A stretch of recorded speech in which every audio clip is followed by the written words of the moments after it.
मैं कह रहा था कर लो कर लो कर लो कर लो कर लो, लेकिन नहीं। 2-4 लड़कों का अंडर प्रोसीजर काम चल रहा है। इंशाल्लाह उनकी मैं बकायदा आपको ना, ये थोड़ा सा लेंथ है, लेकिन इंशाल्लाह इंशाल्लाह जैसा ही उनका होगा मैं आपको दिखाऊंगा पूरा प्रोसीजर ना, उनका पूरा दिखाऊंगा प्रॉपर वे से। बस वो लड़कों का, लड़के ट्रस्ट वाले काम करवा रहे हैं, लेकिन जो दूसरे लड़के चस्के लेने वाले, मजे लेने वाले, वो मजे लेते रहेंगे, चस्के लेते रहेंगे। दुनिया, इंडिया चांद पे पहुंच गया, लेकिन तुसी चस्के लेंदे रहना। कोई नहीं। फेसबुक पे ना पढ़ रहा था एक ना, कहता जी अल्हम्दुलिल्लाह हमारे छोटे भाई ने गूगल को ज्वाइन कर लिया, आज उसकी जीमेल अकाउंट बन गया है। मैं बड़े गौर से पढ़ा, ओ यार पाकिस्तान से लड़के ने गूगल को ज्वाइन किया। बाद में नीचे देखा आज उसका जीमेल अकाउंट बन गया है। यार मैं क्या, सही बात है।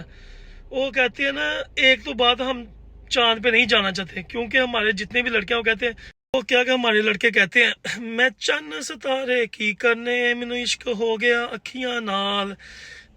लेकिन ये गाना इंडिया का है, लेकिन फॉलो किया हमारी यंगस्टर ने, तो वो खुद हमें इस आरे लगा के ना खुद चांद पे पहुंच गए हैं।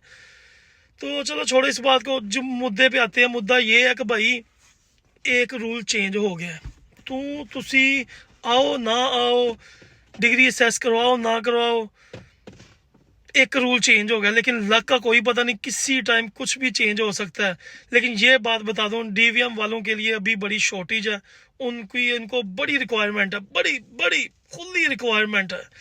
नंबर 2, चार्टर्ड अकाउंटेंट भी रेडी रहे। और इसके अलावा ये जो है, क्या इनका नेम है यार, ये जो बिल्डिंग के डिज़ाइन बनाते हैं, आर्किटेक्चर, उसके अलावा बीएस लेबॉर्ट्री वाले, उसके अलावा फार्मास्यूटिकल, वो भी रेडी रहे, उनका एक टेस्ट। इसके अलावा बीएस मैथमेटिक्स, इसके अलावा एग्रीकल्चर वाले, इसके अलावा जितने डिग्री वाले हैं सीधे हो जाओ, डिग्रियां टाकियां फेर लो, लमारियां चो कट लो, गुरबत थोड़ी खत्म हो रही है। पाकिस्तान च वैसे ही डंडा फिर गया, ते तुहानू तुहाडा भरा लैके आएगा इंशाअल्लाह अज़्ज़ा वजल। अल्लाह के हुक्म से ये अज़म किया है, आपको ऐसा ऐसा राह बताऊंगा, पाकिस्तान में रहते हुए पीआर लेके दूंगा इंशाअल्लाह। आप भी कह दें इंशाअल्लाह। फार्मास्यूटिकल वालों को एक टेस्ट देना होता है, वो इतना मुश्किल भी नहीं और इतना आसान भी नहीं है, मिडल में है। मतलब आपको पता, पाकिस्तान में लोग जिस तरह कहते हैं कि काम हो जाए, पढ़ना ना भाई। फार्मास्यूटिकल के बाद वो टेस्ट होता है, वो पास हो गया तो आपको डायरेक्ट कह लेंगे इन्विटेशन के लिए अप्लाई करना होता है। और आप इनविटेशन क्या होता है, असेसमेंट क्या है, इनके लिए अल्लाह इन पे लाख वीडियो बनी हुई है, वो देख लीजिएगा। उसके अलावा जितने भी दूसरे डिग्रियों वाले हैं ना, सब रेडी रहे। हाँ, लेकिन ये एक बात बता दूं, जोन जोन से अपनी फील्ड के ना, अपनी फील्ड में एक्सपीरियंस लाजमी रखो यार। अगर अभी आप स्टूडेंट हो, लास्ट सेमेस्टर चल रहे हैं और आपको कम से कम 1 साल, 1.5 साल, 2 साल एक्सपीरियंस लो, उसमें बाकायदा प्रॉपर वे से सैलरी पे स्लिप अपने बैंक अकाउंट में डलवाओ, उसकी पूरा प्रॉपर वे से रिकॉर्ड रखो। तो इसके अलावा और भी जितनी डिग्री वाले हैं ना, कि पाकिस्तान च कहते हैं ना कि डिग्री का कोई फायदा नहीं, तो मैं फ़ायदा दिलावांगा। अब एक रूल चेंज हुआ, वो रूल क्या है? पहले ये था, आप 20 दिन में हर डिग्री का अलग अलग है। मैं ये बात करने लगा हूँ, ये जो खास करके डीवीएम वाले हैं, एग्रीकल्चर वाले हैं, मैथमेटिक्स वाले हैं, और ये जो लेबॉर्ट्री वाले हैं, सॉरी लेबॉर्ट्री वालों का नहीं है, डेंटल वालों का भी आएगा। डेंटल वाले तुसी भी रेडी रहो, डेंटल वालों का भी है। ये जो ज़्यादातर मैं बात कर रहा हूँ डीवीएम वालों का, एग्रीकल्चर वालों का और मैथमेटिक्स वालों का, इनके लिए रूल एक चेंज हुआ है। पहले ये था, इनका 18 से 20 दिन में ये रिजल्ट ले लेते थे, लेकिन अब इन्होंने क्या किया है, अब इन्होंने ये किया है, क्योंकि इधर जो ऑस्ट्रेलिया में स्टूडेंट होते हैं उसको कहते हैं ऑनशोर, जो आउटसाइड ऑस्ट्रेलिया तो ऑफशोर। जो क्योंकि ये ना 50 स्लॉट रोजाना की निकालते थे, जो कि आपको क्रैप पिक करनी होती थी फीस जमा करवाने के लिए। क्या कहते हैं, प्रायोरिटी बेस पे का मतलब कि मैंने एमरजेंसी करवाना अपना, उसकी ज़्यादा फीस होती थी। मतलब 2000 के राउंड अबाउट $2000 होती थी सॉरी या राउंड अबाउट 2000 ऑस्ट्रेलियन डॉलर। जो नॉर्मल थी उसकी राउंड अबाउट 1000 ऑस्ट्रेलियन डॉलर की होती थी। लेकिन जो एमरजेंसी था, प्रायोरिटी बेसिस, उसका रिजल्ट 18 से 20 दिन में आ जाता था। और जो नॉर्मल जो $1000 वाले, उनका रिजल्ट कम से कम भी 4 से 6 मंथ लग जाते हैं सिर्फ रिजल्ट आने में। आपकी डिग्री असेस हुई है कि नहीं, इनको इसकी ज़रूरत है कि नहीं है, उसके जो इनकी ज़रूरत है उसके रिलेटेड है कि नहीं है। बाद अगला स्टेप क्या होता है, उसके बाद अगला स्टेप है इनविटेशन का। वो मैं बार बार उसकी तरफ जा रहा हूँ मैं इसलिए क्योंकि कुछ लड़कों ने वीडियो दोबारा ये देखनी है, उन्होंने कहना यार डिग्री असेस होगी, पीआर होगी, नहीं वो अलग से वीडियो बनाइए, वो देख लीजिएगा। तो रूल जो चेंज हुआ है वो ये है कि भाईजान अब इन्होंने वो सिस्टम ख़त्म कर दिया।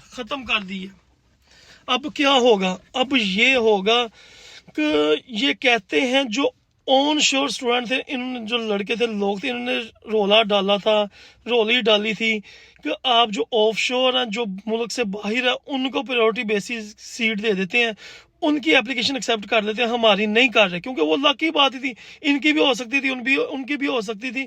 50 स्लॉट रोजाना की मिलती थी, लेकिन ये रोला डालते थे वो 50 की 50 हमें दें, उनको ना दें, क्योंकि हम आपके कंट्री में बैठे हुए हैं। तो वो कहते थे नहीं, साढ़े लिए सारे बराबर ने। तो फिर अब इन्होंने क्या किया, इनको बड़ी शिकायत गई, बड़ी बड़ी गई शिकायत, बड़ी मतलब कि इनको गई हैं। तो इन्होंने क्या किया, इन्होंने कहा जी भाई जी अब हमारे लिए सारे बराबर हैं, कोई बंदा हमारे लिए इम्पोर्टेंट नहीं है। तो इन्होंने कहा जी हमें 50 लोड वैसे ही निकलेंगी, लेकिन उसके लिए ये होगा प्रायोरिटी बेसिस, जो एमरजेंसी बेसिस, एमरजेंसी बेसिस जो 18 से 20 दिन में रिजल्ट मिलता है, वो किन को मिलेगा, वो स्लॉट किसको मिलेगी, सिर्फ और सिर्फ उसको मिलेगी जो हमें टेक्निकल रीजन बताएगा हम आपको क्यों दें। उसमें टेक्निकल रीजन क्या आती है, हाँ जी मेरा जी पीटी टेस्ट या IELTS test expire, near to expire है, हाँ जी ठीक है, सबूत देंगे, हाँ जी ठीक है।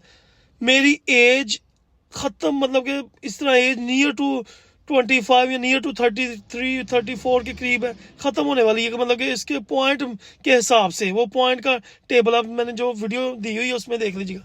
ये अगर आपकी रीज़न है, हाँ जी हम आपको दे देंगे। एक दो और रीज़न, हाँ आओ हमें जी जनाब सब जॉब ऑफर आया हुआ ऑस्ट्रेलिया की इस ऑर्गेनाइजेशन की तरफ से, या इस गवर्नमेंट की तरफ से, या इस स्टेट की तरफ से, या इस कंपनी की तरफ से, आप हमें दिखाएं, हम आपको प्रायोरिटी, या और 2-4 इस तरह के अथेंटिक रीज़न है। अगर इनमें से आपके पास कोई अथेंटिक रीज़न नहीं, आप फिर भी चाहते हैं कि आपको प्रायोरिटी बेसिस हम दें, तो फिर तुसी लाइन च लग जाओ सारे।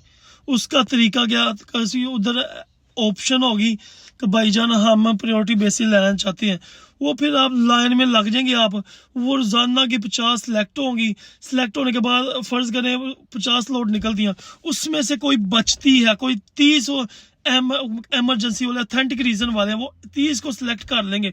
उसके बाद जो लाइन में लगे होंगे 1 बाय 1 उनको लिंक सेंड करते रहेंगे। लेकिन ये है, ये बहुत लंबा प्रोसीजर हो जाएगा, क्योंकि पूरी दुनिया है, तो पूरी दुनिया में बेतहाशा लोग हैं जो इधर आना चाहते हैं, जो कि जिनके ऑथेंटिक रीजन है। तो इसलिए ये अब मेरे हिसाब से मशवरा यही होगा, इधर टाइम वेस्ट करने से वो जो नॉर्मल प्रोसीजर होगा उसको चूज करें। अब ये वाला एमरजेंसी वाला ख़त्म हो गया, और अब मैं कहता हूँ जल्दी जल्दी कर जी, ये ना हो जनाब साहब दूसरा सिस्टम भी ख़त्म हो तो फिर सर। तो इसके साथ ही अपने भाई अवैस को, मोहम्मद अवैस को इजाज़त दें, और मेरे 2-4 बेली संगी आस्ट्रेलिया विच भी ने जेडे रबता कर रहे हैं। मैं कसम खुदा की, आस्ट्रेलिया में भी लड़के हैं जिनको, कुछ लड़कों को इस चीज़ का पता ही नहीं है। मेरे से एक डीवीएम लड़के ने रबता किया, कहता है जनाब साहब ऐसा तो कुछ है ही नहीं, कहता मैं 5 से 6 एजेंट के पास चला गया, ऐसा तो कुछ है ही नहीं है। मैं क्या यही तो गल असी गल्लां वो दसांगे ਜਿਹੜੀ ਕਿਸੇ ਨੂੰ पता ही नहीं, ਇਹ गल याद रखियो।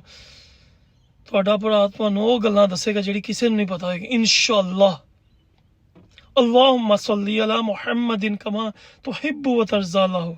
इसके साथ ही अपने भाई अवैस को इजाज़त दीजिए। अल्लाह हाफिज़।